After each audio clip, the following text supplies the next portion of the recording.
నా ఫోన్లోని predictive text భవిష్యత్తును ఊహించడం మొదలుపెట్టింది. ఇప్పుడు అది భయంతో వణికిపోతోంది. నేను ఈ ఫోన్ను 3 సంవత్సరాల నుండి వాడుతున్నాను. సాధారణ పద్ధతులు, సింపుల్ ప్రిడిక్షన్స్. కానీ 5 వారాల క్రితం వరకు మాత్రమే. నేను అనుకుంటున్నాను అని టైప్ చేశాను. దానికి అది ట్రైన్ మిస్ అవుతావు అని సజెస్ట్ చేసింది. నేను ఆ తర్వాత వచ్చే ట్రైన్ను తీసుకున్నాను. ఎత్తపొరిన గంటల ట్రైన్ ప్రమాదానికి గురైంది. ఆ తర్వాత మళ్ళీ అదే జరిగింది.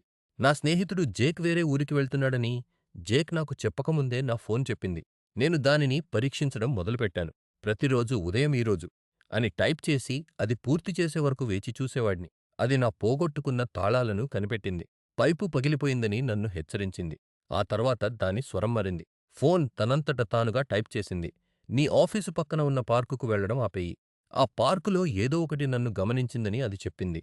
కంటికి కనిపించని ఏదో ఒకటి. అయినప్పటికీ నేను ఆ పార్కు గుండా నడిచాను. నా ఫోన్ వైబ్రేట్ అయింది. అది నిన్ను చూసింది. వేగంగా నడువు. ఆ బెంచి వైపు చూడకు. నేను చూశాను. అక్కడ ఏమీ లేదు. కానీ ప్రతివారం అది దగ్గరగా వస్తోందని ఫోన్ చెప్పింది. ఇప్పుడు హెచ్చరికలు మరింత భయంకరంగా మారుతున్నాయి. ఈ ఉదయం ఆ అదృశ్య శక్తి నా అపార్ట్మెంట్ను కనుగొన్నదని అది నాకు చెప్పింది.